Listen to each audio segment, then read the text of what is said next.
Welcome to New Realities. I'm Alan Steinfeld. I'm here with Hannah Reimann, and we are talking about the healing power of music and creativity and how it is really the life force of who we are, our culture, and I think what we incarnate on this planet for, Hannah. So thanks for being here. Talk about your approach to music and to healing, and also the incredible music and your vision for what's possible as what musicians can do in New York particular. So talk about how is healing and music are connected for you? My whole life seems to have revolved around that. I was a very shy child, and music gave me courage. In a way, music is an emotional healing. If I fast forward to 1996, I was always a classical pianist, you know. I played Mozart, Beethoven, Chopin, you know, all the great classics as a kid. And then my mother died in a car accident in 1996, and I suddenly started hearing all this music. And I was writing songs. I just kept hearing songs and songs, and it really healed me to write to my mom, you know, to she was no longer there, and I needed to mourn. The first song that I really made public was called The Bottom of the Sea, and it was about losing my mother. So it was Mhm. very important that I turned to music in times of loss. Would you say it's also physically healing too? Definitely, definitely. Uh, Well, because you know, body, mind, soul, they're all connected to each other. When I lost my father, um, well, I took care of my father for many years. He had dementia, and I got very sick. You know, I was overworked. I didn't know my limits of giving care to him, and my own health started to deteriorate. And that was how I turned to the music of Joni Mitchell when my dad was so sick, and when I had no social life, nothing but my dad and my students. I didn't even perform very much for a while. And then I thought, I want to play this record blue, and I know it's going to make me feel better. And it made me feel better physically and mentally and emotionally, and it gave me huge power and strength. I have to say, you do a great Joni Mitchell, and she is one of my favorite songwriters and performers. Maybe I'll show a little clip of that here because you really capture her. Looked at life from both sides now, from up and down, give and take. Help me, I think I'm falling in love with you. Are you gonna let me go that by myself? Not such a load. Oh, but you are in my blood, you're my holy wine. It tastes so bitter and so sweet. Oh, I could drink a case of you. Why is Joni Mitchell so important to you? Because she's important to me, but why? What is it You know, about? I mean, I loved her when I was, you know, 12, 13, 14 years old. I feel like she taught me how to sing, like so many young women feel. She had this range, and imitating her and singing along with her records was it was a lot of fun.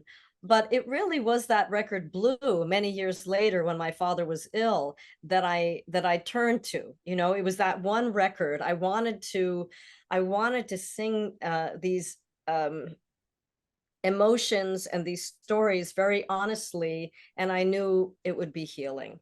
And I was so overworked, I didn't even have the energy or the time to write songs. I wrote poetry at 3 or 4 in the morning, and I could barely spend time with the piano, so it gave me a direction to go in. But we'll talk a little bit more about Joni Mitchell, but I want to talk about the fundraiser that you're doing for New York City for a vision that you have for piano players. Can you talk about that and the fundraiser? Because that's part of the focus of this interview here. So talk about what's happening. Well, this is another project that's, you know, separate from Joni Mitchell, but related to all the music that I do. In short, I had my piano rebuilt in 1997. I have a Steinway grand piano, and I had it rebuilt to have smaller keys to fit my small hands. And it's much easier to play. It has narrower keys. And since that time, there's been a worldwide movement of people rebuilding their pianos to fit their hands because the manufacturers have resisted. And I decided the best way to deal with this situation was that I'd like to create the first unique concert hall in New York City that has 2 pianos and that will offer pianists a choice of key size, so that all hands can play. And you know, it's we're just getting going. We're doing a $50,000 fundraiser to cover the expenses of the festival we just had, and another event I'd like to have in January 2024, which revolves around the music of Rachmaninoff, who everybody knows had really big hands. So it's an important fundraiser. It's really the first one I've done for Stretto piano concerts, and Stretto means narrow in Italian. Have you ever wanted to experience what it's like to play a piano that has narrow keys? Keys that could cut your practice time in half and make stretches feel easy? I'm delighted to introduce you to the world of Stretto pianos. Stretto means narrow in Italian.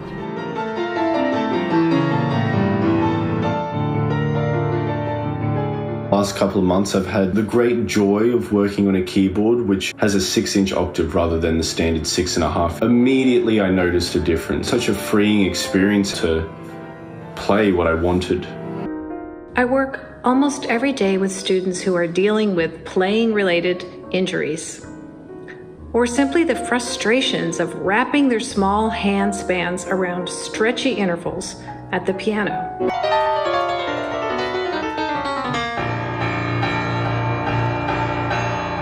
To say that these narrow or Stretto keyboards have changed my musical life is really an understatement. I created the International Stretto Piano Festival and Stretto Piano Concerts in 2021 to serve a rapidly growing demographic of musicians who want to play pianos that are narrower than conventional ones. We hope that this festival encourages more institutions to purchase the instrument, rent the instrument, and have it available for their faculty and students. It has been such a joy to be able to play and perform the pieces that I never would have been able to otherwise. 87% of adult women, 25% of men, and most children. I also want to mention that StrettoPianoConcerts.org now has nonprofit status. Be part of our exciting community that celebrates narrow piano keys, broad minds, and knows no boundaries. I'm a professional musician. I'm an artist. I have 2 records I have to make over the next 3 months. I'm busy. I have students, but I'm willing to change my life completely and to raise money to give myself a salary so I can help all these pianists all over the world play concerts in New York on a piano that fits them, because they have pianos that have small keys and they all want to come to New York. You know, we need a venue in a major city where people can know that this exists. It's a kind of a secret. People, have you ever heard of pianos with little keys before? I had no idea it was even an issue. I mean, I knew that piano players did have big hands. I didn't think, you know, it's like, you know, a short basketball player, I guess, you know. But it's not, Alan. It's That's not. a myth. That's a myth. That's a 20th century myth. Like people What's the see myth? Yeah. say, oh, you don't have piano hands. Did Mozart have piano hands when he was 6 years old? No, I guess he didn't. But He so had what is the smaller- myth? What are you he saying? had What's smaller keys. I'm saying that because the piano's key size was standardized in the 20th century, the person who fits the piano in the 20th century was a large white male. And I'm not prejudiced against large white males. I love them. But there are 40 million Chinese people who play the piano today, and they're the largest demographic in the world. A lot of them are women. And there are women all over the world who won't speak up about it because it's a bit embarrassing, but they get injuries. They Uh-huh. injure their hands and they can't play. They get tendinitis. They're in pain. The minute they play a stretto piano, they're in heaven. I learned when I was in my 20s, I learned how to redistribute pieces. And like if a chord was too big for my left hand, I'd play one of the notes with my right. I learned all these tricks and I could jump and, do all of that. But my teacher at the time told me, you can play anything now, but your hands are kind of small. Why don't you look for a Joseph Hoffman piano and get one of those? And I didn't really know who that was, but Joseph Hoffman was this diminutive virtuoso composer, friend of Rachmaninoff's, who had several pianos made by the Steinway Piano Company for him. So he, my ideal. And then back in, I guess it was 2018, 2019, a composer gave me a piece and I couldn't play the first chord on the traditional conventional keys. So I went to my piano with little keys and I could play the chord perfectly. And I thought, I want to start a festival. I want other people to be able to do this too, so I can premiere this piece. Hasn't the piano key been that standard for what, over 100, maybe 200 years, maybe 300 years? No. It's been No? about 100 years. I went to the Metropolitan Museum and a curator helped me get measurements of hundreds of pianos from the 1600s, late 1500s until the late 1940s. And there were many different sizes of key before 1900. Oh, so how much smaller are your keys than the standard keys? I have a 44-inch keyboard instead of a 48-inch keyboard. Or in terms of an octave, instead of a 6.5-inch octave, it's a 5.9-inch octave. Does that really make all the difference for people's hands? It's like you get another key, you gain another key. You can play a 10th instead of a 9th, and the octaves feel easy. And so you want to raise $50,000 for to do what exactly? To support the festival and the concerts that we'll be having this year, to start the fundraising for a much larger project. You don't want to like start $1 million fundraiser immediately. We want to cover our expenses first for the first series. So the project is about what? Building different types of pianos? Is that the major project here? It's about building a concert hall where I can put my piano. So other small-handed people can come and play great concerts. We just had a festival and we had from July 15th to 23rd, and we had 27 concerts on 5 continents. And it was overwhelming. It was the most amazing and uplifting experience to be with these people that, they uploaded their videos from all over the world. And then I rented a hall for 5 days and had 8 live concerts in New York. I'm sorry you couldn't join us, but I'll send you all the videos. Yes. All the concerts are free online. So everybody can listen to the concerts online for free. But we did ticket the New York events so that I could, pay for the expenses. It's awfully expensive to rent a concert hall in New York City, as one might imagine. Right. So your vision then is to raise $50,000 in the next couple of weeks, right? So where would they donate their money to? Like, tell me about it. It's fundraising.fracturedatlas.org/stretto-piano-concerts. There we can include a link in your description for this YouTube video. Fractured Atlas is my fiscal sponsor. They allow my donors to get tax deductions on their donations. Their tax deductible donations are possible with the fiscal sponsor until I get 501c3 status. I just want to work with the fiscal sponsor. Right. And it will provide funds for us to have our next concerts and to cover some of the expenses that we just had for the 9 days of concerts too. It's time for a change. It's a new century. I mean, you're a perfect example of this. You're such an innovator. So would you want a piano manufacturer then to just start to make these pianos? Why can't you just since there's a market for it, can't you get a Steinway to start to manufacture these sort of pianos? I've been working on it for 25 years. And I do believe that they will. But right now, there are smaller companies who have started to do this. Mm, There's only two companies in the world who offer these pianos publicly. And mhm. one is called Tylon and the other one is called Steinway. One is a Chinese company and the other one's a German company. Steinway did allow me to take orders for pianos with smaller keys on custom order in 2021. And I believe they may do that again with their new president. But I'm so busy producing concerts that, I haven't really sent them a new proposal. But I have worked with the company for many, many years, and I know how they feel about it. Your concert hall will be a Steinway piano for these smaller keys. Is that it? Yep, yep. There, Uh, I'll have two pianos in there because I'm not prejudiced against big-handed people, and people can come and choose which piano to play. Oh, I see. You'll have a regular Steinway, you'll have a miniature Steinway. And where do you want the concert hall to be? Do you have a place for it?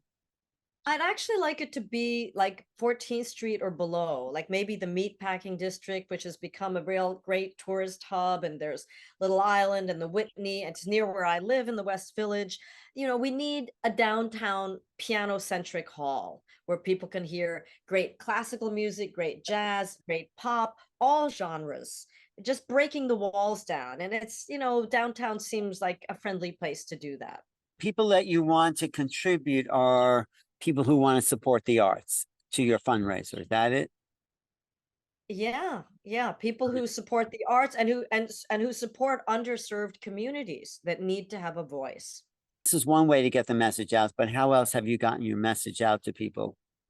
Doing the concerts, the series of concerts, right? We were on New York one. I've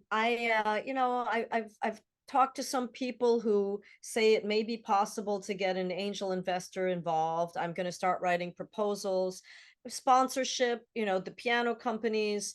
It's a step-by-step process, but finding the right sponsors and finding the right donors who understand immediately that this makes sense, that it's a no-brainer, and that they'd like to hear beautiful music played by all kinds of demographics. I even went to the Chinese consulate, and there are a lot of Chinese and Korean pianists who are fabulous classical players, and they're going to partner with us for our next event. When is the next event? Tell people when they can start to see your next series. I'm planning to have an event revolving around Rachmaninoff in January 2024. Right now, my piano's in a recording studio in Brooklyn, and I'll be making a record so we can make playlists and things. And I'm inviting other artists to make recordings so we can have some online presence on Spotify and other platforms. Have you played Rachmaninoff on your smaller piano? It's so funny. I love Rachmaninoff, but I haven't yet. And I may, but I have other pieces that I want to record that come first. I just noticed that after these 27 concerts were over and I welcomed people to the stage after the live concerts in New York, the word Rachmaninoff kept coming up. Even people who have medium size and large hands have a difficult time playing Rachmaninoff because he had massive hands. But tell me a little bit about your piano background. Like, when did you start? I was 5 years old when I started playing, and I played a difficult repertoire when I was 12, 13, 14. I played, Beethoven, Mozart, Chopin. I played some competitions. It was my life. I also was in rock bands, so I was always a multi-genre artist, and I became a professional singer soon after I became a professional pianist. So I'm a bit of an odd bird in the classical world. I do different genres of music, and I have songs that are on Spotify now. Oh, you do? How do they find you on Spotify? Hannah Reimann, that's just Okay. my full name on Spotify. You have original music and Joni Mitchell. Do you have that on Spotify too? No, I haven't made a Joni Mitchell record yet, but I'd like to do that in Los Angeles with my producer, Peter Rafelson. We've talked about that. Yeah, we'll probably record a live concert and put it up there at some point.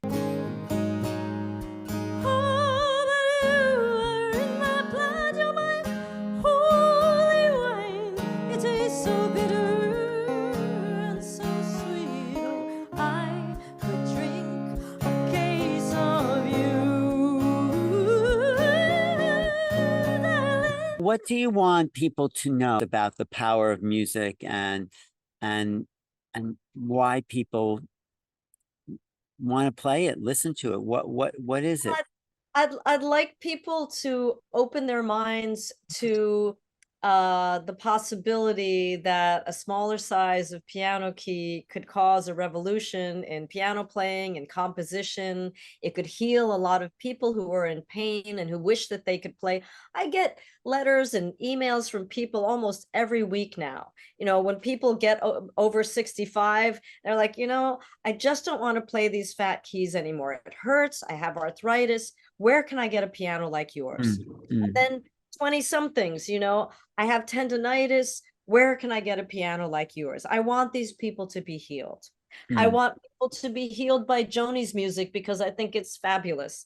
I'd like them to be healed by my music also, because I think that my original music really it exists because I healed myself with it. I think the main thing I want to communicate this time that we meet is about the fundraiser, because that's the immediate need that we have as a community now. And I decided to devote myself to this community and to be there for people with my piano. This is really great. I think you're a fantastic musician. I love the Joni Mitchell.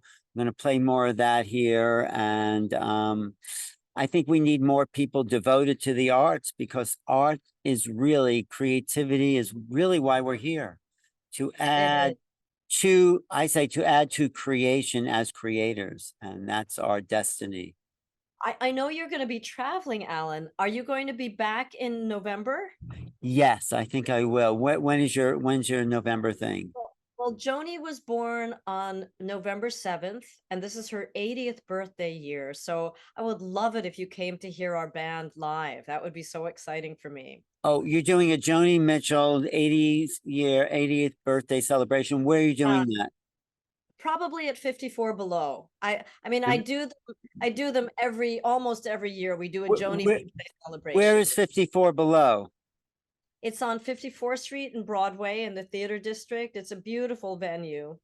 And yeah, I did Blue there in March, and then we did her 79th birthday last November. And it's if it's not there, it'll be in another cool place. But we usually do a show, and 80 is a big one. You know, that's like, and she's singing now. She's performing now. I know. Isn't she great? Don't you love the quality of her voice now? Which, I mean, it's different, of course, but it is great. Yeah. Well, thank you, Hannah. And I appreciate what you're doing, because people need to know they don't need to feel handicapped, you know, that there's anything is possible, especially. Well, yeah, and this is about equality. It's about equity, equality, opportunity, making beautiful music, and leveling the playing field so that, you know, women and men both will have an opportunity. This is the only instrument that doesn't come in multiple sizes, and it's about to explode. And it could be a very beautiful way of doing it, you know, with people like you, or it could just be kind of schlumping along in this kind of boring way that it has for 100 years.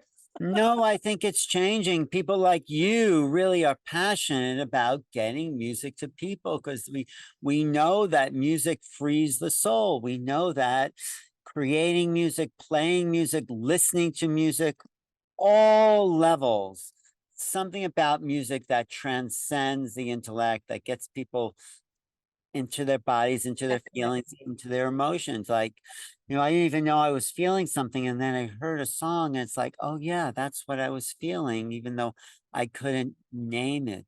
And so music is expanding. It's the cream of on the top of life itself. You know, it's like, without music, the world would be very, very dull, wouldn't it?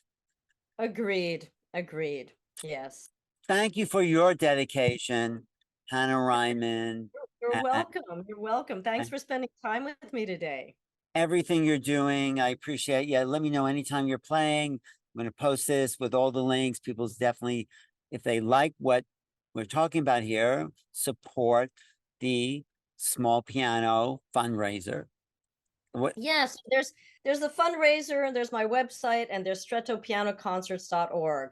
If anybody wants to watch 27 concerts free of charge, just while they're washing dishes, doing things at home, beautiful piano music, we made them free this year so that we could spread the word about this wonderful invention. And we have over 7,500 hits. Wow. We had like 900 people watching our final concert. It was so exciting, Alan. It is. It is. 70. Great. Congratulations. I think you're having an impact. Keep going. Keep being creative. Keep being a pro creator. All right. We will be Steinfeld for new realities. Thank you. So long I would teach my feet to fly.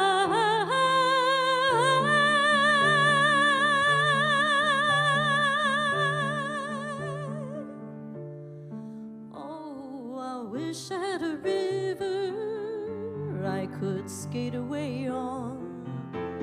Don't it always seem to go that you don't